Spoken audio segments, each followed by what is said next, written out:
আচ্ছা, কেমন হয় বলুন তো? যদি মাত্র 999 টাকায় আপনি রিজার্ভ বাস, সুন্দরবন ভ্রমণ এবং রিজার্ভ বোটে করে সুন্দরবনের পশুর নদীতে ভেসে বেড়ানোর সুযোগ পান, আর যদি এই 999 টাকার মধ্যেই থাকে সকালের নাস্তা, দুপুরের লাঞ্চ এবং 60 গম্বুজ ঘুরে বেড়ানোর সুযোগ, তাহলে তো আর কোনো কথাই নেই।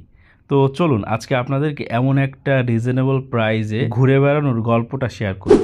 আমাদের জার্নিটা শুরু হয় যশোর মুরলী মোড় থেকে। রিজার্ভ বাস এসে আমাদেরকে পিক করে যাত্রা শুরু করে মোংলা পোর্টের উদ্দেশ্যে। মাঝপথে চুকনগরে আমরা সকালের নাস্তাটা সেরে নেই, তারপরে আশেপাশের দৃশ্য দেখতে দেখতে পৌঁছে যায় সেই মোংলা পোর্টে, যেখানে ছিল আমাদের রিজার্ভ বোট। যদিও যাওয়ার আগে ট্যুরিস্ট পুলিশ আমাদেরকে কিছু নির্দেশনা দিয়েছিল। তারপর 45 থেকে 1 ঘন্টার একটা বোট রাইড নিয়ে ভাসতে ভাসতে আমরা পৌঁছে গেলাম করমজলে। এখানে তো দেখি বানরের মেলা, যেদিকেই তাকানো হয় ছোট বড় বানরে ভরপুর। আর এদের থেকে কিন্তু খুব সাবধান, যখন তখন ফোন, সানগ্লাস বা আপনার ব্যাগ নিয়ে দৌড় মারতে পারে। বানর ছাড়াও এখানে আপনি আরো অনেক কিছুই দেখতে পারবেন, কারণ করমজলে আছে কুমির এবং হরিণ প্রজনন কেন্দ্র। এরপর আমরা ঘুরে ঘুরে দেখতে শুরু করলাম সুন্দরবনের সৌন্দর্য। দুই পাশে সুন্দরী গরান, গেওয়া গাছ, আর মাঝখান দিয়ে এই সুন্দর রাস্তা এঁকে বেঁকে বয়ে চলেছে। চারপাশ থেকে ভেসে আসছিল পাখির গান, ঝিঝি পোকার ডাক। নিস্তব্ধ হয়ে যদি হেঁটে বেড়ান তাহলে বুঝতে পারবেন প্রকৃতি কতই না সুন্দর। যাই হোক, জুম্মার নামাজ এখান থেকে শেষ করে আমরা আবার রওনা দিই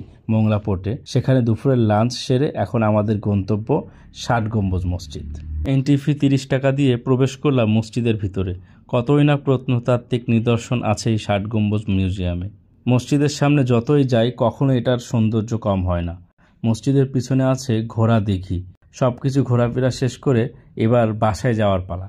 এখন বলি কিভাবে মাত্র 999 টাকায় ঘুরে আসবেন এই সকল জায়গায়। আমাদের যশোরের একমাত্র ট্রাভেল এজেন্সি আর্কেডিয়া ট্রাভেলার্স প্রায় প্রতি সপ্তাহে অ্যারেঞ্জ করে এই ডে ট্যুর। যশোর থেকে দেশের বিভিন্ন স্থান থেকে আপনারা যোগ দিতে পারেন এই এজেন্সির সাথে। এবং সুন্দরবন ছাড়া বাংলাদেশের সকল ট্যুরিস্ট স্পট, বিশেষ করে সাজেক, কক্সবাজার, বান্দরবন, সিলেট সকল স্থানে প্রতি সপ্তাহে থাকে তাদের ট্যুর সমূহ। তাদের সাথে যোগাযোগ করে আপনারাও আমাদের মতো ঘুরতে পারেন খুবই রিজনেবল প্রাইসে। তো আজকের মতো বিদায়। সবাই ভালো থাকবেন, সুস্থ থাকবেন। আল্লাহ হাফেজ।